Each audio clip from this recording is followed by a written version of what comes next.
Laurent, il est connu comme le loup blanc. Moi, je suis Gildas Bonnel, je suis président d'une agence qui s'appelle Siliez, qui est une agence de communication qui est exclusivement dédiée au sujet de la responsabilité sociale et environnementale des marques et des entreprises.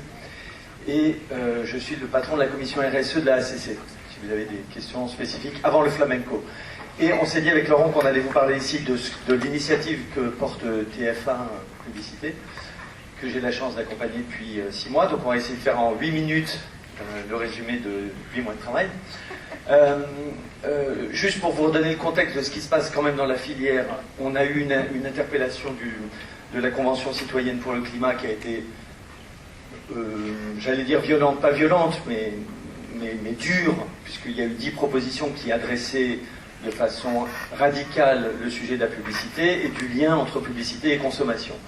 Mais je voulais quand même vous rappeler aussi que le rapport de Thierry Libart et de Géraud Guibert, qui a été remis il y a 18 mois, pointe un autre sujet qui est tout aussi radical et très constructif, qui était que nous sommes le seul secteur d'activité, la communication, la publicité et les médias, à ne pas avoir publié nos émissions carbone.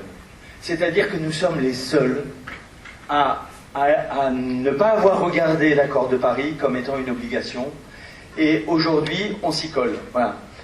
On s'y colle et on a besoin que tout le monde s'y mette. Donc les agences de création, les agences médias, les régies, je fais une bise à SRI, que j'ai le plaisir d'accompagner, on travaille beaucoup sur le sujet climat avec SRI, et une grande régie comme TF1. Alors, Laurent, c'est quoi le lien entre... d'où ça vient des ondes positives à la publicité positive ou contributive? Ouais, déjà, c'est un engagement de longue date du groupe en fait, puisque on avait nommé le responsable RSE, en l'occurrence Catherine Puiseux, quotidien, que j'aime et que j'embrasse. Il y a plus de 15 ans, donc c'est pas quelque chose de nouveau. Et puis c'est vrai que notre raison d'être, qui est d'inspirer positivement la société, c'est sûr qu'on ne pouvait pas rester insensible à tout ce qui se passe en ce moment. Donc on va vous raconter, rassure-toi Geneviève, c'est rapide, parce que les bonnes idées, généralement ça s'explique assez facilement. Donc comme là j'ai la faiblesse de penser qu'on a eu une bonne idée, okay. Je pense qu'on va y arriver. Ok, alors en fait la démarche, ça a toujours l'air un peu pénible, des sujets de développement durable et de RSE, désolé, hein, mais on va en parler beaucoup, puis ça va accélérer, donc il va falloir s'y mettre. Mais on a 4 grands piliers d'engagement pour une régie. Je dirais que on pourrait dupliquer ça peut-être à d'autres régies, mais dans les 4 piliers, très rapidement, il y a former des équipes, parce que quand vous avez 200 GUS qui font du conseil auprès des annonceurs, il faut qu'ils soient en mesure de comprendre là où il y a de l'impact, parce qu'il y a des formats qui n'ont pas le même impact que d'autres, hein, il y a des outils qui n'ont pas du tout le même impact environnemental, donc il y a la formation des collaborateurs, il y a la mesure de l'impact carbone, de l'impact climat de chaque format, de chaque outil, mais on va s'arrêter sur le 3e qui est un engagement assez puissant, surtout quand on s'appelle TF1, qui est comment est-ce qu'on promeut une consommation plus responsable. Est-ce que tu veux nous raconter un peu? Oui, simplement en fait, les gens sont un peu perdus aujourd'hui. D'ailleurs, il y a eu un sondage de Kantar la semaine dernière, je crois que tu as dû voir, qui mettait 2 choses en premier dans les préoccupations des gens par rapport aux marques et à la responsabilité. C'est que les gens sont en recherche de ça, mais en fait, ils sont en défiance parce qu'il y a énormément de labels, c'est un peu confus tout ça. Et ce qu'on a voulu faire au travers de cette initiative, c'est utiliser les moyens qui sont les nôtres, c'est-à-dire nos audiences, nos contenus, notre capacité à toucher beaucoup de monde pour faire la promotion, on va dire, des labels qui sont recommandés par label. C'était vraiment pour aider les gens à s'y retrouver et aussi pour permettre aux annonceurs et aux produits qui font cette démarche qui est quand même exigeante de labellisation, d'en avoir un peu de retour au moins sur leur image, puisque aujourd'hui c'est vrai que c'est exigeant d'être labellisé. Peu de clients affichent les labels dans les copies parce que effectivement les gens les identifient pas bien, les bons et les moins bons labels. Voilà. Donc c'est vraiment, c'était ça l'idée à la base en fait. Ok, on va voir tout de suite comment ça marche. Ça va Geneviève? On est détendu ou pas? Ok.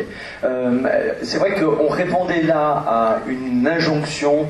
Jean-Luc Chétrit, qui est du DMEC, on peut en être témoin, c'est-à-dire que quand les législateurs nous ont fait passer les uns après les autres pour discuter de notre responsabilité. Ils avaient quand même beaucoup en tête de réguler la publicité, davantage encore, en interdisant un certain nombre, vous savez, de produits dont on ne pourrait plus faire la publicité ou la promotion.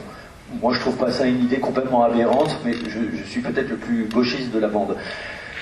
Cela dit, nous, on partageait une conviction tous ensemble dans la filière, c'était de dire, mais bon sang de bois, on a plutôt besoin de la puissance publique pour nous aider à promouvoir les bons produits, c'est-à-dire notre métier, le cœur de notre métier, c'est de faire changer de trottoir, pardon pour machin, mais en tout cas, changer de boutique, changer de produit, changer de comportement et d'usage. Donc nous, on s'est intéressé beaucoup avec la régie à comment est-ce qu'on peut aider dans une publicité à ce que ça se voit. Alors, comment ça marche? Vous avez mis en place un programme qui permet aux annonceurs d'avoir un petit supplément. Et quel est-il? En fait, c'est vrai que, comme tu as participé à la réflexion, tu vois, ce qu'on ne voulait pas faire, en fait, c'est faire une remise. Alors, je sais que beaucoup de clients aiment les remises. Néanmoins, ça devient une espèce de course à l'échalote à la remise qui fait que finalement, le meilleur, c'est celui qui fait la première remise. Donc, on ne voulait pas faire ça. Donc, ce qu'on a eu comme idée, c'est de faire la promotion de ces labels et que le groupe TF1 va financer cette promotion. C'est-à-dire qu'on va constituer un fonds qui va être abondé dès le départ par le groupe.